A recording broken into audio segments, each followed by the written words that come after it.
There are people who feel the emotional weather of a room before a single word is spoken.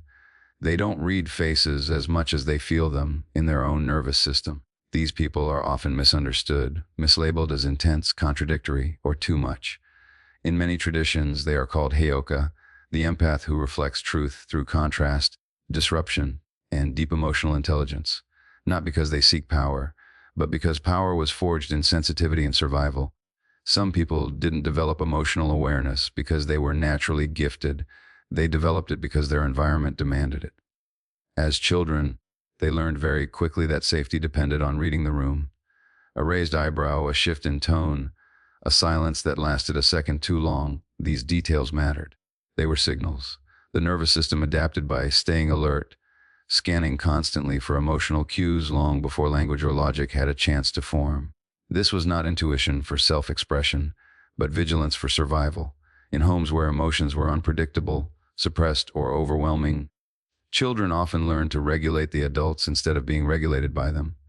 They sensed when someone was about to explode, withdraw, or collapse emotionally, and adjusted themselves accordingly. Their bodies learned that attunement meant protection. Being sensitive was not optional, it was necessary. Over time, this awareness became automatic, embedded deeply in the nervous system, operating below conscious thought. This early emotional intelligence often came at a cost. The child learned to notice others before noticing themselves. Their own needs, boundaries, and feelings were postponed in favor of maintaining connection and stability. What looked like maturity was often self-abandonment disguised as empathy. Yet the body remembers everything. The same sensitivity that once kept them safe later becomes a source of exhaustion, anxiety, or overwhelm when it has no boundaries. As adults, these individuals may feel emotions before understanding them, absorbing atmospheres without permission. Crowded rooms feel heavy, conflict feels personal, and unspoken tension can be more draining than open confrontation. Healing begins not by shutting this awareness down, but by recognizing its origin. This sensitivity was shaped by adaptation, not weakness. It was intelligence responding to conditions that required it. When met with compassion rather than judgment, early emotional awareness can transform from hypervigilance into grounded presence, from survival into choice, from constant scanning into a deep capacity to feel without losing oneself. Some people instinctively move in the opposite direction of the emotional current around them. When tension fills the room, they soften. When chaos erupts, their body settles. When everyone avoids discomfort, they lean toward it. This is not contradiction for its own sake, nor a need to stand out. It is a nervous system that learned early how to restore balance by becoming what the environment lacked. In emotionally charged or unstable settings, extremes often dominate. Loud emotions drown out quieter truths. Fear feeds urgency. Avoidance masquerades as peace. In such spaces, the most regulating presence is often the opposite energy. Calm interrupts panic. Humor breaks rigidity. Stillness exposes what noise is trying to hide. Those who embody this reversal do so unconsciously, responding not to appearances but to underlying imbalance. This pattern often forms in childhood, where maintaining equilibrium became a silent responsibility. When caregivers were overwhelmed, someone had to hold steadiness. When anger took over, someone learned to de-escalate. When sadness went unspoken, someone carried it internally. The child adapted by becoming the counterweight, a role that later shows up as emotional inversion in adult life. As adults, this can look confusing to others. Laughter during seriousness may be misread as insensitivity. Silence during drama may be mistaken for detachment. Directness in moments of denial may feel threatening. Yet beneath these reactions is an intuitive attempt to regulate the emotional field. The body recognizes excess and responds with what restores equilibrium. The challenge comes when this pattern becomes compulsive rather than conscious. Always being the opposite can turn into self-neglect, especially if one's own emotions are consistently set aside to stabilize others. Healing does not require abandoning this capacity, but integrating it with self-awareness. Balance is not created by opposition alone, but by presence rooted in choice rather than habit, allowing the individual to respond authentically without carrying the emotional weight of every room they enter. Some people experience emotional masks not as protection, but as suffocation. Pretending, performing, or minimizing their inner truth creates immediate tension in the body. The chest tightens, the stomach knots, the breath becomes shallow. Their nervous system does not tolerate prolonged dishonesty, even when that dishonesty is socially rewarded. What others call adaptability, they experience as self-betrayal. This inability to live behind masks often forms early. When a child learns that love or safety depends on being someone else, the body keeps score. Suppression becomes a temporary strategy, but it leaves residue. Over time, the child becomes exquisitely aware of the cost of inauthenticity. The system learns that emotional truth, even when risky, is less damaging than sustained self-erasure.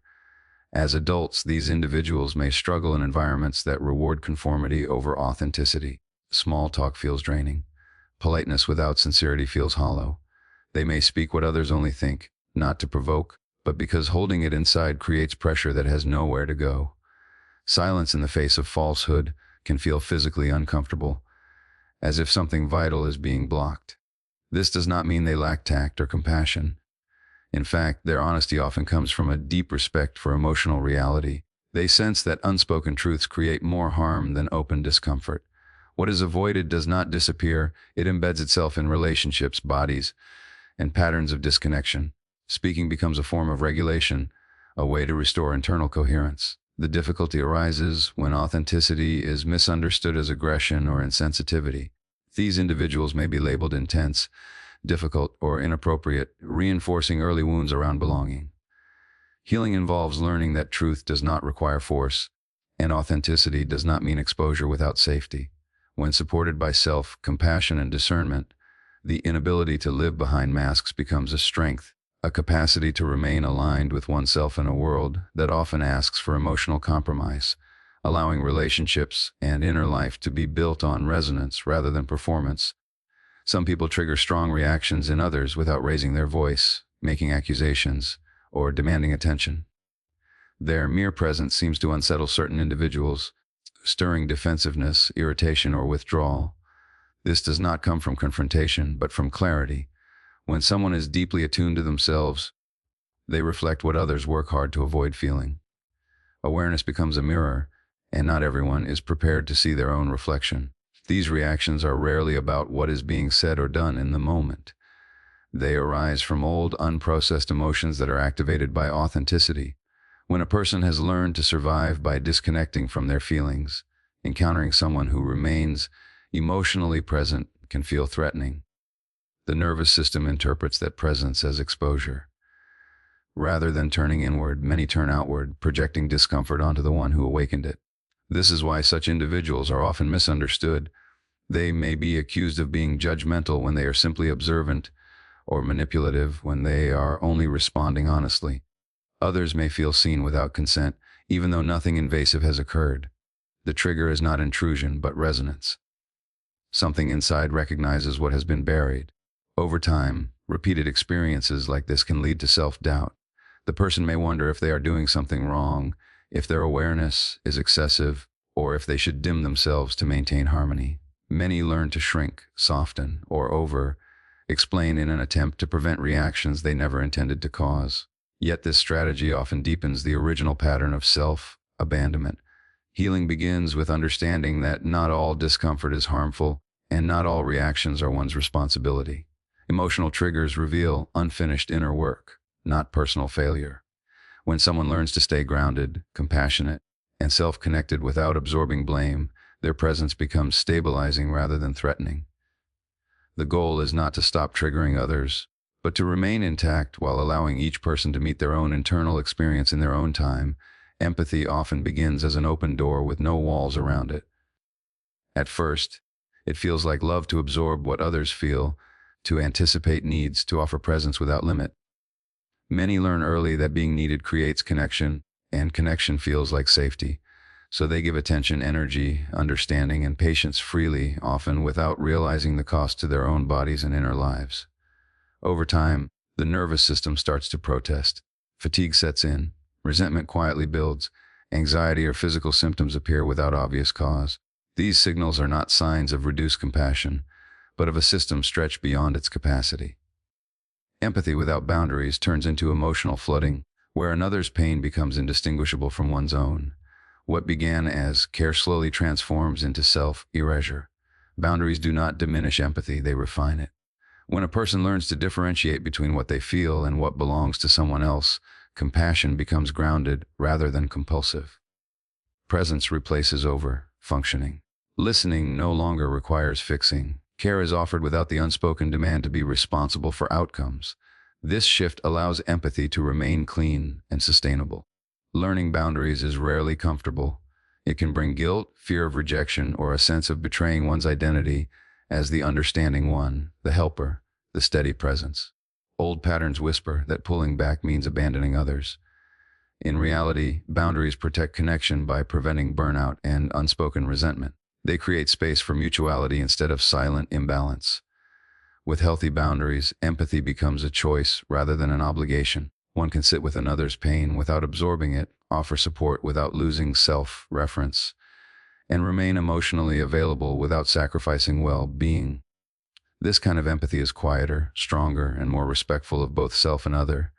It recognizes that true care does not require suffering alongside someone, but standing firmly rooted in oneself, while extending genuine human presence, allowing compassion to flow without consuming the one who offers it. For some, humor is not an escape from pain, but a way of metabolizing it. Laughter emerges not from denial, but from intimacy with suffering. It is a language learned in moments when intensity threatened to overwhelm, when heaviness needed air to become survivable. Humor became a bridge between pain and presence, allowing emotions to move instead of hardening inside the body. This form of humor often develops early in environments where direct expression of fear, sadness, or anger felt unsafe or unwelcome. Jokes softened the edges of reality. Wit created momentary relief. A smile could shift the emotional temperature just enough to prevent collapse or conflict. Over time, humor became an intuitive response, a way to regulate both oneself and the surrounding atmosphere. Unlike avoidance-based humor, this kind does not dismiss pain. It acknowledges it, then gently transforms it. A well-timed joke can interrupt rumination, dissolve shame, or invite connection where tension once lived. It allows people to touch difficult truths without being crushed by them. In this way, humor becomes alchemy, turning emotional weight into something lighter, more breathable. The risk arises when humor is used automatically, without awareness. Pain can be bypassed instead of processed. Others may laugh while the deeper feeling remains unmet. The person who brings humor may feel unseen, valued only for their lightness, while their own grief stays hidden. Healing requires discernment, knowing when humor opens space and when it closes it. When integrated consciously, humor becomes a powerful relational tool. It signals safety, resilience, and emotional intelligence. It invites others to stay present rather than shut down. Most importantly, it allows the individual to remain connected to pain without drowning in it. Humor, in its healed form, does not erase suffering. It reshapes it, proving that depth and lightness are not opposites, but partners in the ongoing process of emotional transformation. For some people, healing is not a phase, a project, or a temporary response to crisis. It is an ongoing requirement of being alive in their own bodies. When emotional pain is ignored or postponed, the body speaks quickly and clearly. Anxiety rises without explanation. Exhaustion settles in, old patterns resurface, or physical symptoms appear as reminders that something inside needs attention. Avoidance is not neutral, it is experienced as disconnection. This sensitivity to inner imbalance often comes from a nervous system that learned early to stay alert. The cost of ignoring internal signals was once too high, so awareness became deeply ingrained. As adults, this same system does not allow unresolved emotions to remain buried for long. What others can suppress for years may surface within days or weeks, demanding honesty and care. Because of this, healing cannot be postponed until life becomes quieter or more convenient. Self-inquiry, emotional regulation, and nervous system repair are not luxuries but foundations. Without them, relationships suffer, work becomes draining, and the body carries tension that has nowhere to go. Healing becomes the way balance is restored again and again, as life inevitably brings loss, stress, and change. This path can feel isolating. Others may move forward through distraction, denial, or overachievement. While these individuals are repeatedly drawn inward, they may be told they think too much, feel too deeply, or revisit the same themes. In reality, they are responding to a biological truth. Unprocessed experience does not disappear, it waits. Over time, healing shifts from something reactive to something relational. It becomes less about fixing and more about listening. The goal is not to eliminate pain, but to remain in relationship with oneself through it. With each cycle, capacity grows. Emotions move more freely. Recovery becomes quicker. Healing is no longer about becoming someone new, but about returning to oneself again and again, staying connected in a world that constantly pulls attention outward. The Heyoka is not powerful because they dominate or control. Their power lies in regulation, awareness, and truth. In a world trained to disconnect, they remind us how to feel without drowning. If you recognize yourself here, know this: your sensitivity was never the problem. It was the response to an environment that asked you to be less than you were. Now, your task is not to save others, but to remain whole while being who you are. That is where your real influence lies.